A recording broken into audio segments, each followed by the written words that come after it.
There are three people who make tonight's award ceremony possible, and there's a unique life story to tell about Vincent Cooper, John Morrison, and Eunice Morrison. I'll try to touch upon that. John Morrison was born in Stoneham, Mass., graduated from high school there, and attended the University of Vermont. He came of age during the Great Depression, so it's probable that he did not have the financial resources to complete his undergraduate studies. However, that did not deter him, and he learned the skills of a carpenter at a large construction company and soon demonstrated the ability to move up to production management. Those talents were utilized during military service in World War II, and following discharge, Morrison went to work again with the Bowen Construction Company in the Boston area. He worked his way up the corporate ladder to eventually become a principal in field operations. At his retirement in the 1970s, he purchased the orchard located on Nagog Hill Road in Littleton, fulfilling an interest in agriculture. He was an outdoorsman and liked to travel with friends. And to interject a few other phrases about him, he was also a very unique character who could be a little cudgelly at times. I'll leave it at that. Little is known of Eunice Morrison's life story. She was John's second wife and lived and worked at the orchard with him. Eunice was a frequent patron of the Reuben Hoare Library and was a benefactor for numerous library functions. She is most noted for her tireless efforts to ensure that the orchard be preserved as town-owned property with conservation restrictions. The site on Nagog Hill Road is the last operating orchard in town. Vincent Cooper was born, raised, and lived on the family homestead located on Great Road.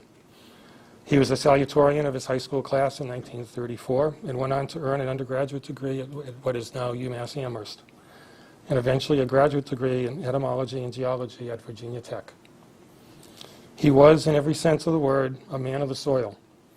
In addition to working the homestead, he continued to develop his craft in Georgia and Florida during numerous winters. Cooper was awarded several patents for his efforts in farming techniques and developing insect-resistant plants. There are a number of ways the Morrisons and Cooper can be connected to each other, and one common thread is civic activity. They were active participants in the life of the Littleton community. Support of the public library was also important to Vincent, and that support was recognized with the naming of a room in his honor. John served on several town government boards, and all three could be found in attendance at town meetings. A key word throughout these life stories is opportunity, and how these individuals recognized it and made use of it. Morrison was proactive and turned his departure from the University of Vermont into a successful lifelong career in construction. When an uncle, F.M. Kimball, provided the necessary funds, Cooper was able to complete his undergraduate studies and subsequently used that opportunity to forge a successful career in agriculture.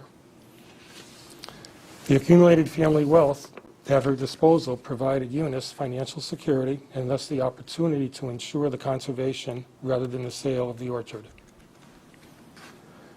To paraphrase some comments made about Cooper, he lived a relatively quiet, simple life so he could give his money away.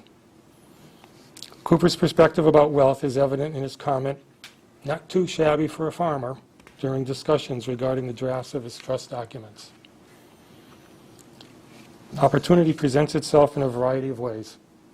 It can be glaringly obvious or cleverly disguised. It can appear and be gone in an instant. It can have an impact over years and generations. The F.M. Kimball Second Scholarship was created by Vincent Cooper to honor and duplicate the opportunity provided to him. The Morrison Scholarship was created to make available educational opportunity that John Morrison did not have.